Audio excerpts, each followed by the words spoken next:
지방선거 후보 등록 결과 도지사 5명, 교육감 5명이 등록했고 14명을 뽑는 시장군수에는 46명이 등록했습니다. 정당별로 보면 민주당이 261명으로 절반을 차지했고 평화당 113명에 이어 바른미래, 정의당, 민중당, 한국당 순이었습니다. 품위 있는 죽음, 존엄사에 대한 관심이 뜨겁습니다. 전주에서만 400명 이상이 사전연명 의료의향서를 작성했습니다. 여러분 안녕하십니까? 6.13 지방선거 후보 등록이 오늘 오후 6시 마감됐습니다. 네, 어떤 후보들이 입후보를 했는지 먼저 도지사와 교육감 후보의 면면을 박찬익 기자가 소개합니다. 도지사는 모두 5명의 후보가 등록했습니다. 더불어민주당 후보로 나선 송화진 도지사는 도지사 후보들 가운데 가장 많은 15억 원의 재산을 신고했습니다. 자유한국당 신재봉 후보는 현재 충효의 실천운동본부 총재이며 최종 학력이 초등학교 졸업입니다. 민주평화당 임정엽 후보는 완주군수를 지냈으며 폭력과 알선수재 등 2건의 전과가 있습니다. 정의당 권태웅 후보는 당 사무총장을 역임했으며 공문서 위조 등과 명예훼손 2건의 범죄 경력을 갖고 있습니다. 전국 농민의 의장 출신인 민중당 이광석 후보는 유일하게 재산이 마이너스이고 범죄 경력은 음주운전과 집회법 위반 등 모두 4건입니다. 교육감 후보도 5명이 등록을 마쳤습니다. 현 교육감인 김승환 후보는 후보 가운데 유일하게 전과가 있는데 지난해 벌금형이 확정된 직권남용 혐의입니다. 전북대 총장을 역임한 서거석 후보는 유일하게 군복무를 마치지 않았습니다. 이유는 생계 곤란입니다. 이번이 3번째 도전인 이미영 후보는 전북 청소년 교육문화원 이사장을 지냈으며 후보 중 재산이 가장 적었습니다. 전북 청소년 사랑육성회 이사장인 이재경 후보는 전라고 교장과 전주 교육장을 역임했으며 군복무를 장교로 마쳤습니다. 담쟁이 교육포럼 이사장인 황호진 후보는 교육부 교원정책과장과 OECD 대한민국 대표부 교육관을 지냈으며 전과는 없었습니다. MBC 뉴스 박찬익입니다.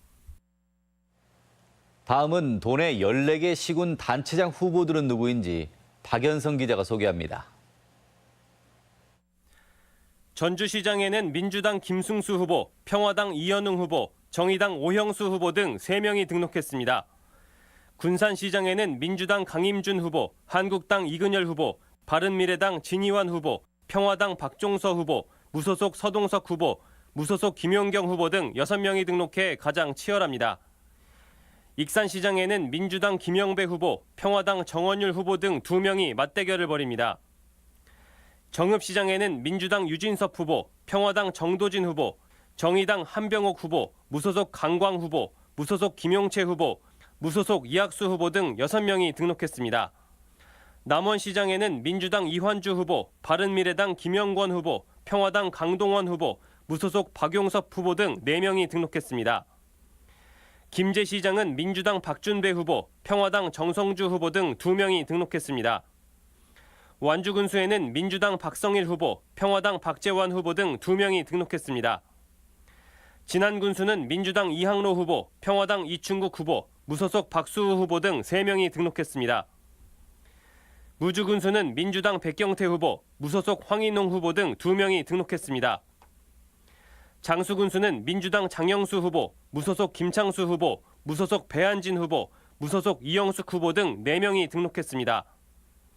임실군수는 민주당 전상두 후보, 무소속 박기봉 후보, 무소속 신민 후보 등 3명이 등록했습니다.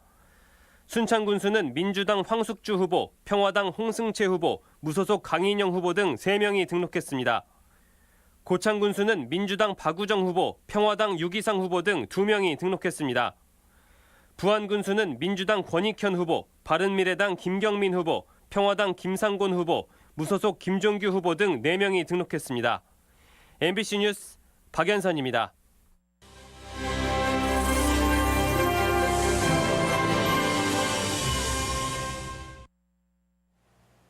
500여 명이 등록한 이번 지방선거는 4년 전보다는 경쟁이 덜했습니다.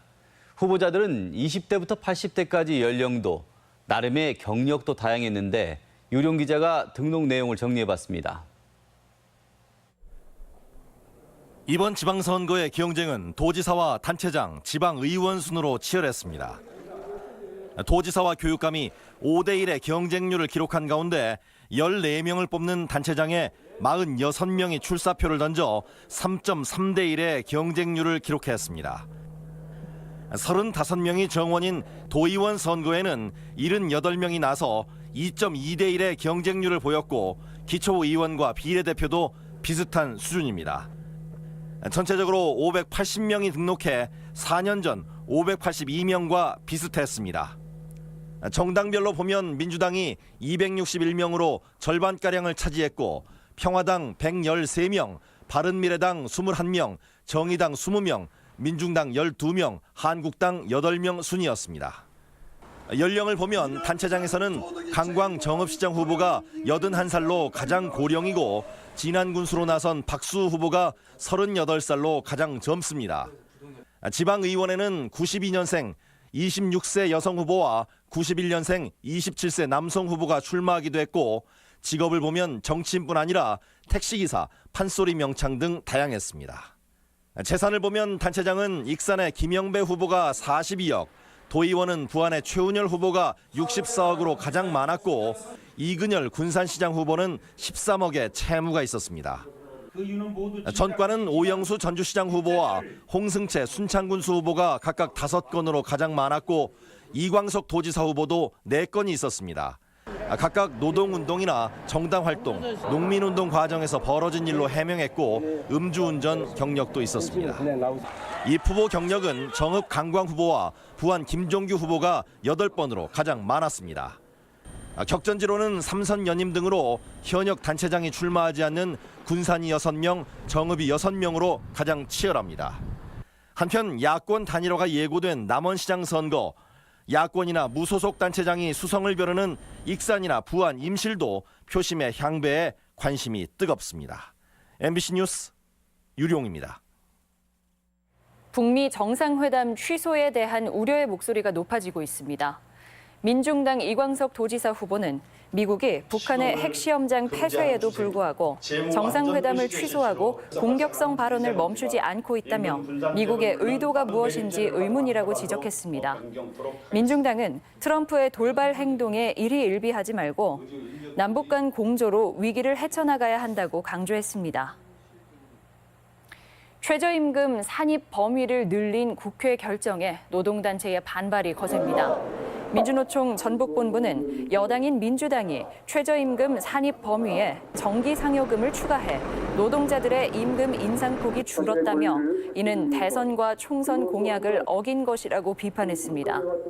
전북본부는 오는 28일 사업장별로 최소 2시간 이상 파업을 벌이며 민주당사 앞에서 시위를 진행할 예정입니다. 살 가망이 없는데도 호흡기로 삶을 연장하는 연명 치료가 올해부터는 개인의 선택에 맡겨집니다. 관련법이 올해부터 시행됐기 때문인데 전주에서만 벌써 400명 이상이 의향서에 서명했습니다. 이경희 기자입니다. 임상병리사로 일하는 59살 정정래 씨는 이달 초 사전연명 의료 의향서를 작성했습니다. 의식 없이 의료 행위로 죽음만을 연장하는 환자의 가족들을 보며 자신의 죽음은 스스로 결정하자고 결심했습니다. 그 의지대로 결정할 수 있는 시기에 그걸 해야겠다는 생각과 또 그건 내 의지니까 그리고 또 가족에게 좀 고통스러운 부담을 좀 덜 취하겠다는 생각으로 지난 2월 연명의료법이 시행되면서 전주에서만 벌써 400명이 넘게 연명치료 거부에 동의했습니다. 연명치료를 거부하면 임종 단계에서 심폐소생술이나 인공호흡기 착용 등의 의학적 시술이 모두 중단됩니다. 하지만 존엄사를 법적으로 인정하기까지의 과정은 쉽지 않았습니다. 지난 2008년 세브란스 병원 김할머니 사건은 존엄사 논쟁에 다시 불을 지폈습니다. 식물인간 상태의 할머니 가족이 신청한 연명치료 중지 가처분을 법원이 받아들였고 이후 10년이 지나 연명의료 결정법이 시행된 겁니다. 이제 19살 이상이면 누구나 의향서를 작성하거나 철회도 가능합니다. 적극적으로 치료를 함에도 불구하고 회복 가능성이 불가능할 때 의사의 담당 의사와 그다음에 해당 분야 전문가 1인의 그 의학적 판단이 있을 때 오랜 논란의 중심에 서 있던 존엄사에 대한 빗장이 풀리면서 스스로 선택하는 죽음이 우리 사회에 어떻게 정착될지 관심입니다. MBC 뉴스 이경입니다. GM 폐쇄에 따른 자동차 수출 감소 속에도 전북 전체 수출은 월 7억 달러를 돌파했습니다. 전라북도 무역 동향에 따르면 전북 수출은 올 들어 꾸준한 증가세를 보이며 지난달 7억 500만 달러를 기록해 작년 같은 달 대비 36.8% 증가했습니다. 전북 수출을 이끈 업종은 정밀화학으로 전년 동월 대비 7배 넘게 증가한 반면 자동차는 GM 군산 공장 가동 중단으로 29% 감소했습니다. 도보건환경연구원에 따르면 중국발 황사의 영향으로 오후 한때 미세먼지 농도가 군산시 소룡동에서 세제곱미터당 144 마이크로그램, 김제 요촌동은 126 마이크로그램을 기록하는 등 대부분 지역에서 나쁨 단계까지 치솟았습니다. 기상청은 주말인 내일부터 대기질이 차츰 보통 수준을 회복할 것으로 내다봤습니다. 전주시는 시 양묘장에서 직접 생산한 일일초와 산파챈스, 백일홍 등 여름꽃 9종, 57만 본을 한옥마을과 충경로, 효자로 등 거리 곳곳에 심고 있습니다. 시는 꽃을 뽑거나 훼손하는 일이 없도록 적극적인 협조를 당부했습니다. 오늘의 간추린 뉴스입니다. 민주당 송하진 후보는 기자회견을 열어 4차 산업혁명과 농생명 수도 도약, 잼버리 성공 개최 등 11대 전략 101개 사업으로 전북 대도약의 시대를 열겠다고 공약했습니다. 하지만 군산경제 회생 등 민선 6기 후속 대책은 언급하지 않았습니다. 지방선거를 앞두고 자유한국당도 본격적인 선거전에 뛰어들었습니다. 신재봉 도지사 후보는 오늘 전주 금암동에 선거 사무실을 열었고 한국당은 8명의 비례대표 후보를 공천했습니다. 아시아 최대 규모의 사이클 축제인 트루드 코리아 2018이 오는 30일 군산에서 시작됩니다. 이번 대회에는 선수 200여 명이 5일간 군산, 천안, 충주 등을 거쳐 803.8km의 도로를 달립니다. 익산시는 음식 문화의 관광 자원화를 위해 대를 이어 운영한 일반 음식점을 대상으로 맛과 위생, 서비스 등을 평가해 7월까지 20여 곳의 대물림 맛집 지정업소를 선정합니다. 간추린 뉴스였습니다. 이틀 전 군산에서 한 통학버스의 유치원생이 방치된 사건과 관련해 교육당국이 후속 조치에 나섰습니다. 전북교육청은 원생을 확인하지 않은 운전기사를 교체하는 한편 기사 외에도 교원이 차량을 최종 확인하도록 하고 유치원에는 갇혔을 경우 경적 굴리기 훈련을 당부했습니다. 전북권 소식이었습니다.